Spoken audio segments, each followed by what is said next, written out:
अस्सलामुअलैकुम दोस्तों, आज આપણે ટેસ્ટફુલ હોટલ સ્ટાઇલ સેવ ટામેટાની સબ્જી બનાવવાની છે। સેવ ટામેટાની સબ્જી તો બધાના ઘરમાં બનતી હોય છે, પણ હોટલ જેવી નથી બનતી। તો આજે આપણે એ ટાઈપની સબ્જી બનાવીશું હોટલ જેવી। તો ચાલો આપણે સ્ટાર્ટ કરીએ। સેવ ટામેટાની સબ્જી બનાવવા માટે મેં કઢાઈ ગરમ મૂકી દીધી છે। એની અંદર 100 ગ્રામ જેટલું મેં તેલ નાખી રહી છું। સેવ ટામેટાની સબ્જીમાં તેલનું પ્રમાણ થોડું વધારે રાખવાનું હોય છે, એટલે માટે મેં 100 ગ્રામ તેલ લીધું છે। એની અંદર 2 તેજપત્તા નાખ્યા છે અને એક બાદિયાનું ફૂલ મેં આ રીતે તોડી નાખ્યું છે, તે એની અંદર એડ કરીશું। બાદિયાના ફૂલથી એની અંદર સુગંધ સરસ આવે છે। હવે 1 ચમચી આપણે એની અંદર જીરું એડ કરી દઈશું। જીરાને બહુ આપણે થવા નથી દેવાનું। એની અંદર આપણે ડુંગળી નાખવાની છે। જે ડુંગળીને મેં ઝીણી સમારી દીધી છે, 3 મીડિયમ સાઇઝની ડુંગળીને મેં ઝીણી સમારી દીધી છે, તેને આપણે એની અંદર નાખી દેવાની છે। અને ડુંગળી બી આપણે બહુ વધારે વાર માટે શેકાવા નથી દેવાની। સરસ રીતે આપણે ડુંગળી હલાવી દેવાની છે। 3 થી 4 મિનિટ જેટલો સમય થઈ ગયો છે ડુંગળીને। આપણી ડુંગળી શેકાઈ ગઈ છે। એની અંદર આપણે 1 ચમચી આદુ લસણની પેસ્ટ એડ કરી દઈશું। આદુ લસણની પેસ્ટને આપણે સરસ રીતે શેકાવા દેવાની છે, જેથી કરીને આદુ લસણ કાચું ના લાગે। સરસ મિક્સ કરી દઈશું આપણે। एकदम होटल स्टाइल में તમને બતાવી રહી છું। એક વખત ઘરે જરૂરથી ટ્રાય કરજો ને દોસ્તોમાં બી શેર કરજો। 3 મીડિયમ સાઇઝના મેં ટામેટાને આ રીતે ચોપરની અંદર ચોપ કરી દીધા છે, તે બી આપણે એની અંદર નાખી દેવાના છે અને એને નાખીને સરસ રીતે મિક્સ કરી દેવાના છે। સરસ મિક્સ કરીને જ્યાં સુધી એનું તેલ છૂટું ના પડે, સરસ રીતે શેકાઈ ના જાય ટામેટા, ત્યાં સુધી આપણે થવા દઈશું એને। તમે જોઈ શકો છો કે ધીરે ધીરે એનું તેલ છૂટું પડી રહ્યું છે। આ રીતે એને થવા દેવાના છે। સરસ રીતે આપણું જે મસાલો છે તેનું તેલ છૂટું પડી ગયું છે। એની અંદર આપણે મસાલા એડ કરવાના છે, જે તૈયાર બજારમાં મસાલો મળે છે ઇન્સ્ટન્ટ, તે મેં અંદર એડ કરી રહી છું। સેવ ટામેટાની સબ્જીનો તે મેં 2 ચમચી લીધો છે, તે નાખી દીધો છે એની અંદર।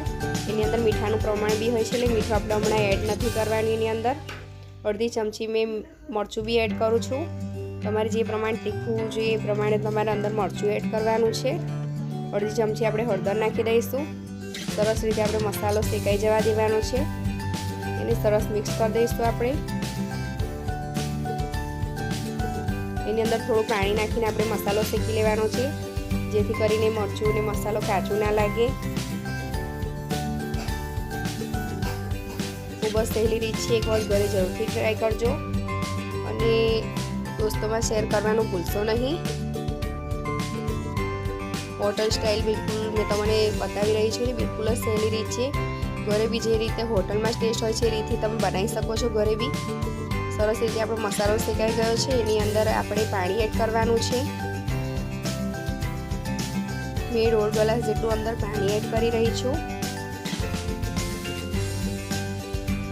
પાણી નાખી દીધું છે મેં અંદર। મને થોડું પાણી ઓછું લાગી રહ્યું છે, તમારે જે રીતની ગ્રેવી રાખવાની હોય એ રીતની તમે અંદર પાણી એડ કરી શકો છો।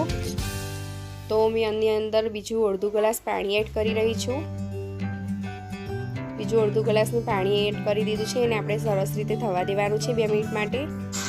મીઠું મેં ટેસ્ટ કરી લીધું છે, મીઠું થોડું ઓછું છે, એટલે અડધી ચમચી મેં અંદર મીઠું એડ કરી રહી છું। મીઠું ટેસ્ટ કર્યા પછી નાખવાનું છે, કારણ કે સેવોની અંદર બી મીઠું આવે છે, એટલા માટે એને આપણે ઢાંકીને 2 મિનિટ માટે થવા દેવાનું છે।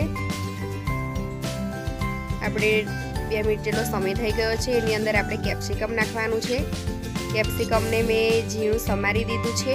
આ રીતે 1 કેપ્સિકમ લીધું છે મેં મીડિયમ સાઇઝની, અને ઝીણું સમારી દીધું છે, તે બી આપણે એની અંદર એડ કરી દઈશું અને એને બી આપણે 2 મિનિટ જેટલો સમય લગાડીશું થવાને લીધે। એને આપણે બહુ એકદમ વધારે પડતું આપણે કેપ્સિકમને ચડી નથી જવા દેવાનું। થોડું કચરું હશે તો વધારે સારો ટેસ્ટ લાગશે, બિલકુલ હોટલ જેવો ટેસ્ટ લાગશે। 2 મિનિટ જેટલો સમય એને બી થઈ ગયો છે। આપણે ખોલીને જોઈ લઈશું કે સરસ રીતે થઈ ગયું છે। એના સરસ બબલ આવી ગયા છે। હવે એને સરસ રીતે મિક્સ કરી દઈશું આપણે। એની અંદર આપણે સેવ નાખવાની છે, જેના માટે મેં 100 ગ્રામ જેટલી સેવ લીધી છે। 100 ગ્રામ સેવનું માપ મેં તમને બતાવી રહી છું। આ 100 ગ્રામ સેવ નાખી દીધી છે આપણે એની અંદર, ને એને સરસ રીતે આપણે મિક્સ કરી દેવાનું છે। ગેસ બંધ કરી દીધો છે। એની અંદર આપણે ધાણા નાખી દઈશું ને આપણી સબ્જી તૈયાર થઈ ગઈ છે।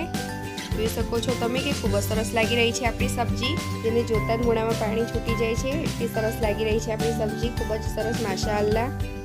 આપણી સબ્જી તૈયાર થઈ ગઈ છે। તમે જોઈ શકો છો ખૂબ જ સરસ મસાલા લાગી રહી છે। એક વખત દોસ્તોમાં જરૂરથી શેર કરજો અને સબસ્ક્રાઈબ કરીને બેલ આઇકન જરૂરથી દબાવજો તો નવી રેસીપી મારી તમને મળી રહે।